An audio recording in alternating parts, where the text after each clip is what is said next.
नमस्कार, जय श्री कृष्णा।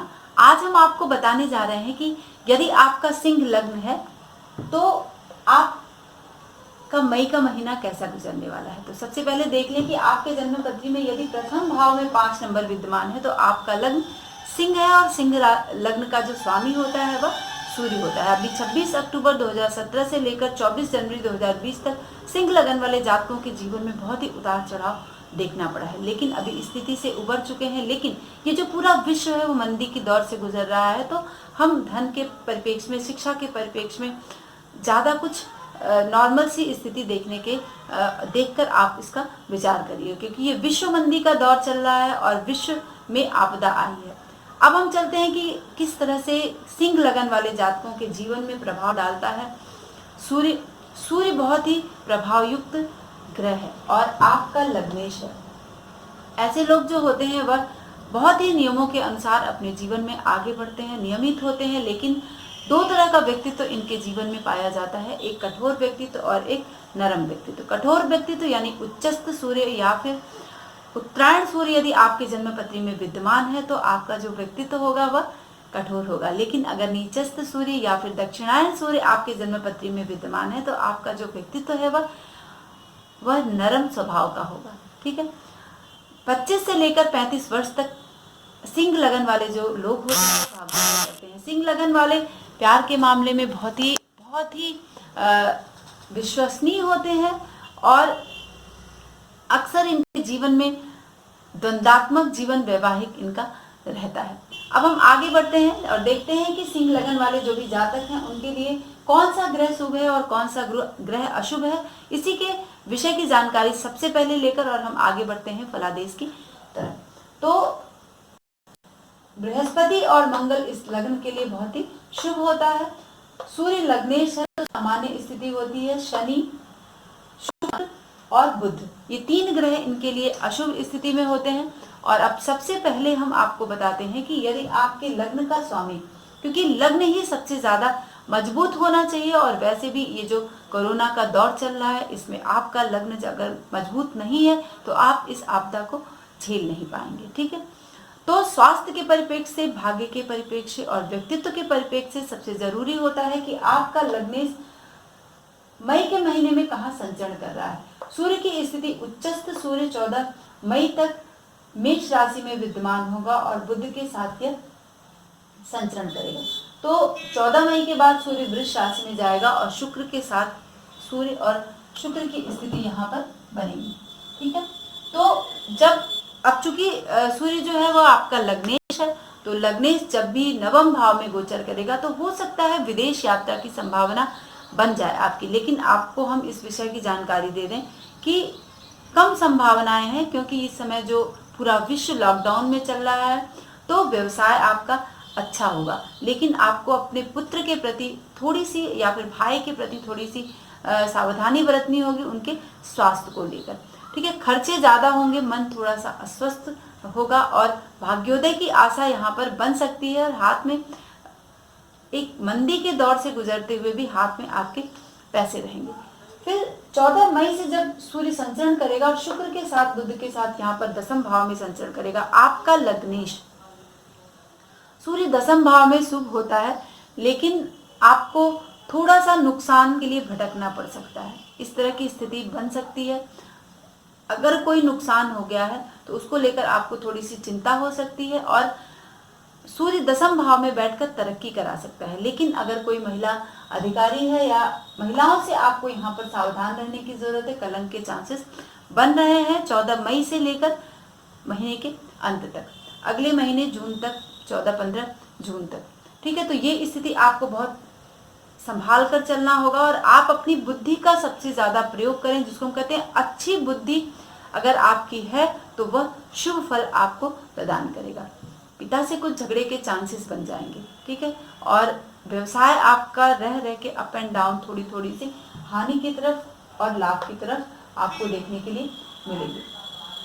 अब हम चाहते हैं कि आपके द्वितीय भाव का स्वामी जो है वह बुध है, आपके धन भाव का, और एकादश यानी आपके लाभ भाव का स्वामी बुध वह नवम भाव में संचरण करेगा 9 मई तक। 9 मई तक बुध वृष राशि में होगा और अभी अस्त स्थिति में रहेगा। मई में 13 मई तक, 13 मई के बाद बुध का उदय होगा। तो जब बुध नवम भाव में संचरण करेगा तो बुध यहाँ आपके लिए ठीक नहीं है, शुभ नहीं होता है इस लग्न और इस राशि के लिए। तो आपकी जो बुद्धि है वह थोड़ी सी अस्थिर बुद्धि आपको देखने के लिए मिलेगी और इच्छाओं के लिए आप भटकते हुए नजर आएंगे। ठीक है, तो यहाँ पर आप बुध का थोड़ा सा हरा चारा गाय को खिलाएं, या फिर नहीं गाय मिलती है, जैसे बहुत सारे हमारे मित्रों ने मुझसे सवाल किया है कि विदेशों में गाय नहीं मिलती है, तो आप कुछ भी गुरुद्वारे में या फिर किसी भी नीडी व्यक्ति को आप हरा चीज, हरी मूंग आप गिफ्ट कर सकते हैं, या फिर हरे कपड़े कुछ गिफ्ट कर सकते हैं। जब दसम भाव में 9 मई के बाद से बुध का संचरण होगा और 13 मई से वह उदय होगा, अभी अस्त रहेगा 13 मई तक, तो आपको बुध थोड़ा सा प्रॉब्लम क्रिएट करेगा। क्यों? क्योंकि वह आपके द्वितीय भाव का स्वामी है और स्किन से रिलेटेड कुछ प्रॉब्लम दे सकता है, तो इस तरह की संभावना आपके यहाँ पर बन सकती है। अब बुध आपके लिए ठीक नहीं है, शुभ नहीं होता है इस लगन और इस राशि के लिए। तो खासकर अगर ज्योतिषी वर्ग हैं तो इनके लिए ये समय ठीक नहीं है।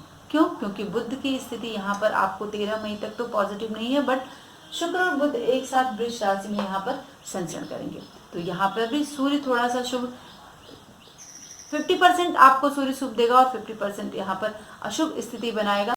तो आप लेखा जोखा का अगर काम करते हैं, किसी भी बिजनेस से रिलेटेड हैं या फिर बैंकिंग से रिलेटेड हैं, तो जरूर से आप गलतियों पर ध्यान दें, नहीं तो कुछ गलतियां ऐसी होंगी जिससे आपको अधिकारी से डांट सुनने की संभावना यहाँ पर बन सकती है। नए लोगों से परिचय हो सकता है और लेखन, अगर हर एक चीज का आप दान करते हैं तो लेखन आपका अच्छा होगा और कोई भी गलती से आप यहाँ पर बच जाएंगे। तो बुध की स्थिति ऐसी ही रहेगी मई के महीने में। अब शुक्र की स्थिति क्या होगी मई के महीने में? शुक्र आपके तृतीय भाव का स्वामी है और आपके दसम भाव का स्वामी है और दसम भाव में ही विद्यमान है। अब इस लग्न के लिए शुक्र शुभ नहीं होता है, सबसे पहले आप जान लें। तो जब शुभ नहीं होता है कोई भी ग्रह तो वो पीड़ादायी होता है। अब सूर्य के साथ बैठा है तो थोड़ा सा आपको यहाँ पर दसम भाव में बैठकर पीड़ा प्रदान कर सकता है, व्यवसाय में दिक्कत दे सकता है और स्त्री सुख आपको नहीं मिलेगा। ठीक है, धन से संबंधित चीजों में भी आपको रुकावट यहाँ पर शुक्र प्रदान करेगा और पूरे महीने शुक्र यहाँ पर विद्यमान रहेगा वृष राशि में पूरे महीने। 31 तारीख से बुध जो है वह अस्त हो जाएगा और मई का महीना शुक्र के लिए आपको थोड़ा सा, क्योंकि शुक्र जो है वह 13 मई को वक्री हो जाएगा 12:15 पर, 25 जून तक वह वक्री रहेगा। तो जब शुक्र वक्री होगा तो वह आपके नवम भाव पर भी प्रभाव डालेगा। तो सूर्य, यहाँ पर भी सूर्य आपके है 14 तारीख तक और यहाँ पर भी सूर्य विद्यमान होगा। तो इन दोनों भाव पर शुक्र का जो है वो इफेक्ट आपको देखने के लिए मिलेगा। अब 13 मई को शुक्र यहाँ पर वक्री हो जाएगा जब, तो आपको थोड़ा सा, यदि आप कविता से रिलेटेड काम करते हैं, यदि आप कवि हैं, तो आपके लिए ये जो समय है वह बहुत विशेष समय होगा जब शुक्र वक्री होगा और नवम और दसम भाव के प्रभाव को आपको देगा। तो बहुत ही मध्यम सुखदायी फल इसको हम बोलते हैं जब शुक्र का, क्योंकि स्वराशि में बैठा है तो यह विशेष तौर पर कवियों के लिए बहुत ही प्रेरणादायी समय है और विशेष कार्य करने की संभावना यहाँ पर बन सकती है। हो सकता है आप घर में बैठे बैठे कुछ इस तरह की लेखनी चला दें, इस तरह की कोई कविता आपकी निकल जाए जो बहुत ही अच्छी हो जाए, है ठीक है। तो चाहे शुभ हो या फिर अशुभ हो, लेकिन जब वो वक्री होगा तो इस तरह का प्रभाव आपको प्रदान करेगा। अब बृहस्पति क्या है? बृहस्पति इस लग्न के लिए बहुत ही शुभ ग्रह माना जाता है और छठे भाव में इसका ट्रांजिट रहेगा। मंगल के साथ मंगल आपको 4 मई तक यहाँ पर गुरु, मंगल और शनि की स्थिति यहाँ पर बनेगी। तो बृहस्पति चूंकि आपका पंचमेश और छठे भाव में विद्यमान होगा, तो जो भी आपके शत्रु होंगे पराजय को स्वीकार कर लेंगे। लेकिन छठा भाव रोग और ऋण का भी भाव है, तो यहाँ पर इस तरह की शनि और मंगल के साथ बैठकर वह स्थिति को और मजबूत करेगा। तो स्वास्थ्य के प्रति आपको थोड़ा सा ध्यान देने की जरूरत है और बड़े कोई प्रतिस्पर्धा है या फिर चुनाव से रिलेटेड इस तरह की चीजें हैं उसमें वह पराजित कर सकता है। स्वास्थ्य आपका साधारण रहेगा और इसको लेकर आपको सबसे ज्यादा वहां पर ध्यान देने की जरूरत है। अगर आपने कोई कर्जा ले लिया है तो बृहस्पति यहाँ पर आपको कुछ पैसे की व्यवस्था बना देगा और आप उसको चुका पाएंगे। जो अच्छे अच्छे सपने आएंगे आपको बैठे बैठे घर में, ठीक है। तो यहाँ पर बृहस्पति आपको अच्छा करेगा और चूंकि छठे भाव में गया है, अपने से द्वितीय भाव में गया है तो थोड़ा सा आपको बहुत सावधान रहना है। और कर्जे की व्यवस्था तो बन जाएगी, लेकिन हो सकता है कि कर्जा लेने की भी ज़रूरत पड़ जाए, तो और इस स्थिति से आपको यहाँ पर बहुत ही सावधान रहना है। अब हम आपको बताएंगे कि जब बृहस्पति आपका वक्री होगा 14 मई को, 14 मई तक इस तरह की स्थिति बनेगी, तो आप स्वास्थ्य के प्रति सावधान रहें। कर्जे चुका पाएंगे आप, लेकिन 14 मई से वक्री हो जाएगा बृहस्पति, तो बहुत स्ट्रांग हो जाएगा। अब चूंकि शुभ ग्रह है, वक्री होकर वह आपके पंचम भाव पर भी प्रभाव डालेगा। अब केतु भी यहाँ पर विद्यमान है, तो केतु थोड़ी सी पीड़ा आपको देंगे और दे भी रहे हैं पीड़ा पंचम भाव में बैठकर। तो जो भी विद्यार्थी वर्ग हैं ये बहुत ही सावधान रहें। अगर उनके मन में कोई पीड़ा है तो केतु से रिलेटेड भगवान गणेश के मंत्रों का आप पठन करें, जप करें, तो आपका जो शिक्षा का क्षेत्र है घर में, अगर आप लॉकडाउन के दौरान अगर आप घर में हैं, तो वैसे भी सारे लोग घर में हैं, आपको विशेष तौर पर शिक्षा पर ध्यान देना होगा। शिक्षा में आपको सबसे पहले, अगर आप बृहस्पति को लेकर अगर शिक्षा अधूरी है तो वह पूर्ण हो जाएगी। ऑनलाइन ही आप कुछ चीज़ें ऐसे असाइनमेंट वगैरह जमा करेंगे, ऐसे इस तरह की स्थिति बनेगी जिससे कि आपकी शिक्षा सफल होती दिखेगी। विद्यार्थी वर्ग के लिए ये समय बहुत ही शुभ रहेगा, जब 14 मई से गुरु जो है वह वक्री हो जाएगा और 13 सितंबर तक ये वक्री रहेगा। ठीक है, तो वक्री होकर यहाँ पर केतु बीच बीच में थोड़ी थोड़ी पीड़ा देंगे, तो केतु से भी आप भगवान गणेश की आराधना करें, तो आपके लिए इसका जो एक साथ कॉम्बिनेशन में बृहस्पति और गुरु पंचम भाव में रहेंगे और बीच बीच में जो प्रॉब्लम क्रिएट करेंगे उसमें आपको रिलीफ मिलेगा। संतान से रिलेटेड आपको लाभ प्राप्त हो सकता है इस समय मई के महीने में, क्योंकि सितंबर तक वह वक्री होकर यहाँ पर बैठेगा। तो अगर आप बेबी के विषय में सोच रहे हैं तो इस समय प्लान कर सकते हैं। शेयर मार्केट में भी आप हो सकता है कि कुछ इन्वेस्टमेंट करें। नौकरी से रिलेटेड आपको सफलता मिलेगी, अगर इस तरह का कोई ट्राई कर सकते हैं। धन के लिए बहुत ही साधारण समय होगा, जिसको हम कह सकते हैं आपका यश जो है, कुछ चीजें आप कुछ ऐसा काम करेंगे आप जिससे कि आपकी जो कीर्ति है वह लोग आपको जानना शुरू कर देंगे मई के महीने में। अगर आप विद्यार्थी वर्ग हैं तो, या फिर शिक्षा से जुड़े हैं, शिक्षक हैं, किसी भी क्षेत्र में हैं, खास कर ये विद्यार्थियों के लिए मैं बता रही हूँ, जो पंचम भाव में वक्री होकर प्रभाव डालेगा। अब हम चलते हैं कि शनि की स्थिति क्या होगी। पहले मंगल देख लेते हैं कि मंगल यहाँ पर 4 तारीख तक आपको छठे भाव में विद्यमान है और सप्तम भाव में 4 तारीख के बाद ट्रांजिट करेगा कुंभ राशि में। मंगल आपके चतुर्थ भाव का स्वामी है और आपका भाग्येश भी है, तो राजयोग कारक होता है मंगल सिंह लगन वाले जातकों के लिए और बहुत ही शुभ होता है।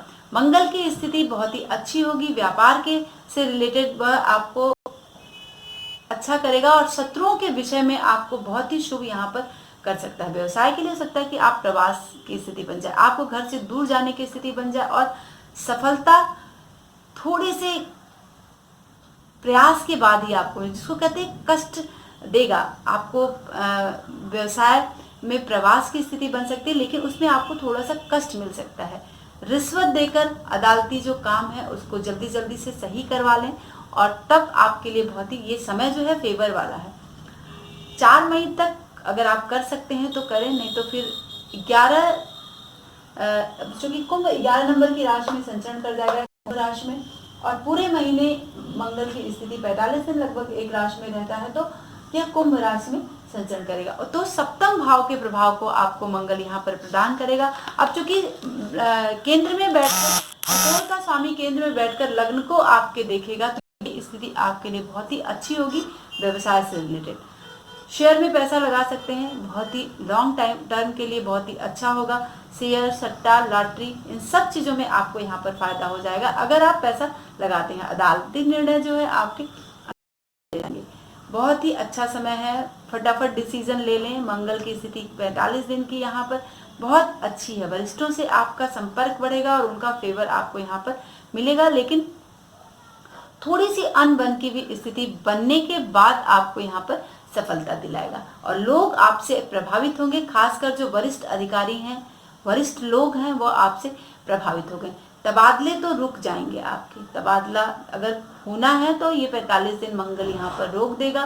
तो इस तरह की स्थिति मंगल यहाँ पर आपको बहुत शुभता प्रदान। अब शनि के विषय की जानकारी हम दे रहे हैं कि सिंह लगन वाले यदि आप जातक हैं तो शनि आपके लिए शुभ नहीं होता है। सबसे पहले आप जान लें, मैंने पहले भी बताया, और शनि यहीं पर संचरण कर रहा है छठे भाव में।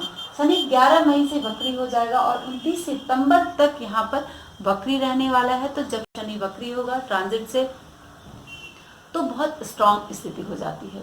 पापी ग्रह जब वक्री होता है तो वो बहुत ही मजबूत स्थिति में हो जाता है और अपने बुरे फल को और भी ज्यादा स्ट्रांग कर देता है। तो यहाँ पर अब शनि शुभ है तो आप अपने स्वास्थ्य पर सबसे ज्यादा ध्यान दें, क्योंकि छठे भाव में यहाँ पर बृहस्पति के साथ मंगल के साथ यहाँ पर विद्यमान होगा। मंगल का कुछ ही प्रभाव रहेगा कुछ दिनों का, लेकिन फिर भी आपको ब्लड से रिलेटेड प्रॉब्लम यहाँ पर हो सकता है। कुछ कष्ट की संभावना शनि यहाँ पर बना सकता है। अगर अदालती निर्णय कोई चल रहा है तो निर्णय आपके विरुद्ध में जाने का की स्थिति बन रही है, लेकिन मंगल यहाँ पर आपको संभाल लेगा। क्योंकि मंगल आपका भाग्येश और चतुर्थेश होकर आपके लग्न को पूर्ण दृष्टि से 45 दिन देखेगा।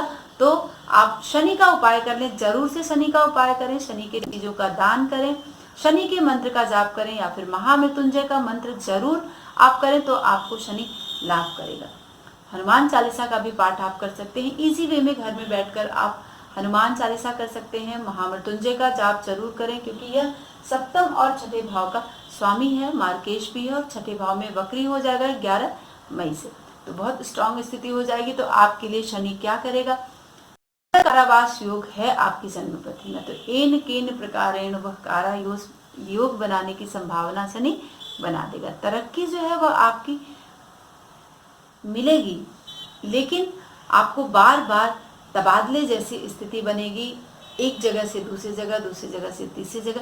ये शनि का लॉन्ग टर्म का फल है। सितंबर तक शनि यहाँ पर इस तरह के फल को प्रदान करेगा और आपका हो सकता है कि निवास स्थान जो है वो बदलने की जरूरत पड़ जाए। तो इस तरह की चीजों से आपको एक बार सोचना होगा, तब जाके आप शनि से रिलेटेड चीजों का आप थोड़ा सा डिसीजन आप अपने ऊपर लें। और जब वो वक्री होगा 11 मई से, तो शनि जो है वह आपको पंचम भाव का भी प्रभाव देगा। अब बृहस्पति और शनि दोनों पंचम भाव के भी प्रभाव को देंगे वक्री होकर और आपके छठे भाव को भी प्रभावित करेंगे। तो जब पंचम भाव में जब वो प्रभावित करेगा तो शिक्षा जो है, जो भी स्टूडेंट्स हैं उनको प्रॉब्लम क्रिएट करेगा शनि यहाँ पर।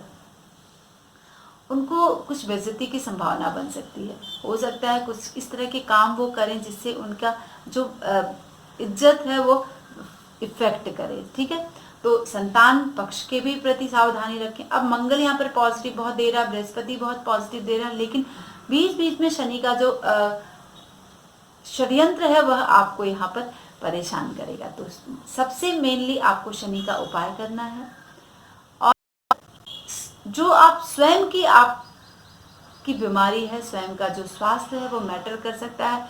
आमदनी से ज्यादा आपके खर्चे यहाँ पर शनि करवाने के लिए बिल्कुल से तत्पर है। वक्री होकर खाने की मुश्किल पड़ सकती, हो सकता है यहाँ से वहाँ, वहाँ से वहाँ, घर से दूर जाएं आप और खाने की दिक्कत हो आपको, तो बहुत सोच समझ के अपने फूड से रिलेटेड चीज़ों को आप खाएं, स्वच्छ रहें, स्वास्थ्य पर ध्यान दें, क्योंकि ये जो पूरे विश्व में कोरोना का कहर है वह आपको इफेक्ट कर सकता है सिंह लगन और सिंह राशि वाले जातकों के लिए। और हो सकता है कि कारावास की स्थिति बन जाए यहाँ पर भी पंचम भाव में, और कुछ दुखदायक बातें आपको इफेक्ट कर सकती हैं। इसके लिए बहुत सावधान रहने की जरूरत है। पत्नी और पुत्र के प्रति भी आपको ध्यान देने की जरूरत है, उनके स्वास्थ्य पर भी बहुत ज्यादा ध्यान दें।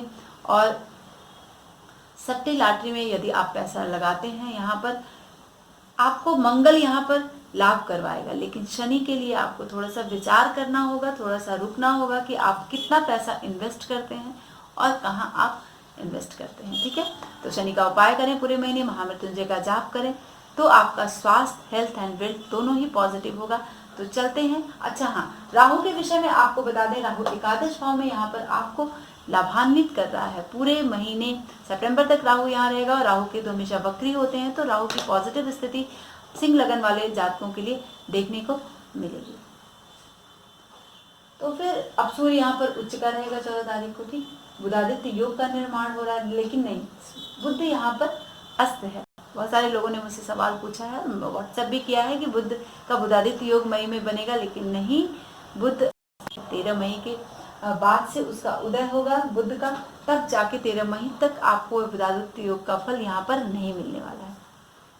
तो अगर आपको हमारा वीडियो पसंद आता है मित्रों तो प्लीज़ हमारे इस कमेंट बॉक्स में बताएं कि आपको कैसा लगता है। और चलते हैं, मिलते हैं नेक्स्ट वीडियो में नए विषय के साथ। नमस्कार।